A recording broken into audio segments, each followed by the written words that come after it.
Harlem is not Harlem, it's the human being.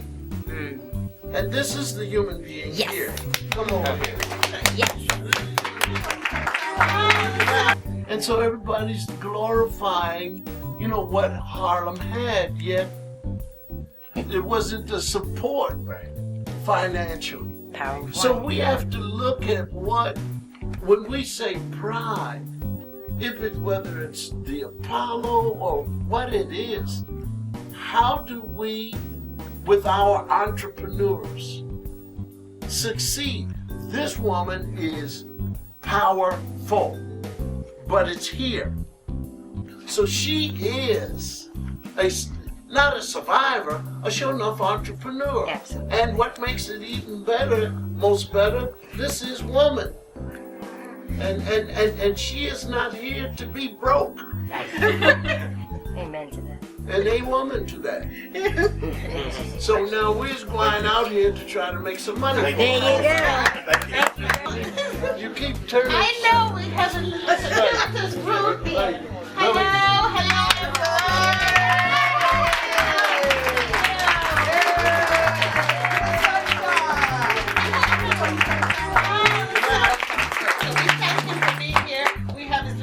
I tweeted all of you saw handsome, come on down, handsome, very handsome nephew here today, and so we're really happy to have them. We're going to talk about both of their books. It's not about you're wet, I'm wet, let's do it. Now, that might very well sell 18 million books, but it will never give you the feeling that this book gives. I'm talking about love. Realistically, at the end of the day, it's the love and that self-sacrifice for somebody or something greater than yourself that's very important. But yet, love is the one underlying focus that continues to keep them going closer together. I have a question for both of you. My name is Peter Cooper from the Harlem News. And with the written word sort of losing its mass appeal and its audience, I was wondering what inspires both of you to write.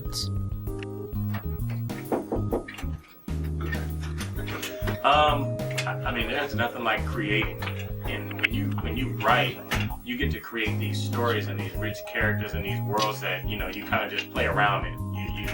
I created these worlds that really don't exist, of course, other than the story does take place in Tennessee, but as far as outside of that in another galaxy, it's all based on real science, but just creating these worlds and having this autonomy of just being able to build and then start something and then just see those characters come to life within the story and the pages of the book is just amazing. So it really drives me.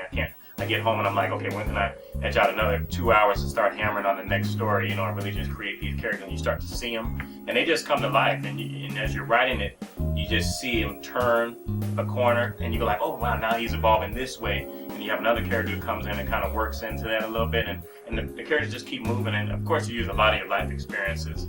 I'm sure, you know, Uncle Bill writes out of his experiences as well, so.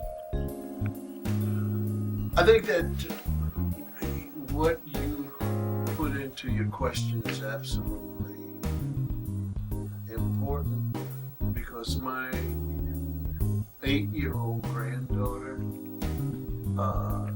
I was sitting at the desk doing something, and I said, she brought me an envelope, and she said, Grandpa, this is for you from my teacher. And I said, okay. And I opened it up, and I didn't have my glasses. So I said, read that. She said, oh no, this is cursory. I can't read that. So there are things without us really understanding and knowing it, but because of your question, the handwritten is just about gone. Although the connection, the human being to human being, whether it's titillation or love or anger or debate, is now coming in the form of this, and then there's also this. We've always been able to fall in love through letters, waiting for the mail, a note or something. So that's still powerful, although it may be shortened. Now you can put a picture of your breast on the screen and send somebody that, and they say, oh wow, or you can put something else on there. The figures, the words, but the emotion. See, this becomes something between you and the writer. Somebody said to me, have you read a good book lately? I said, no, but I had some good apples. Because I always like to have a good apple while, something to munch on while I'm reading. And in this, by the way,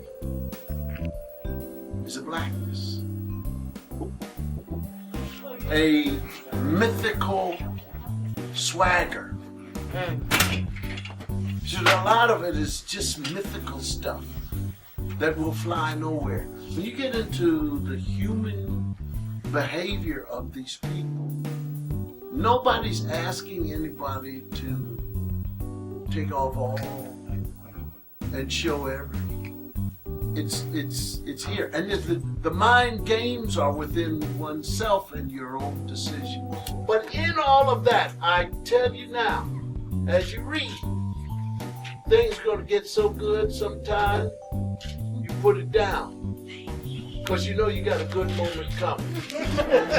You may be dealing with something and you start to read this and you get to that moment and you stop reading because now you want to go deal with that moment so you can come back to something wonderful.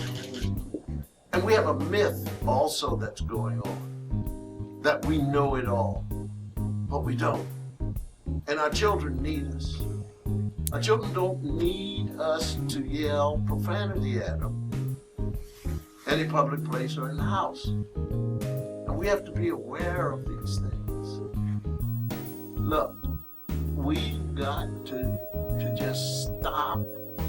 You have relatives who may be making horrible mistakes, and somehow you're afraid to speak to them.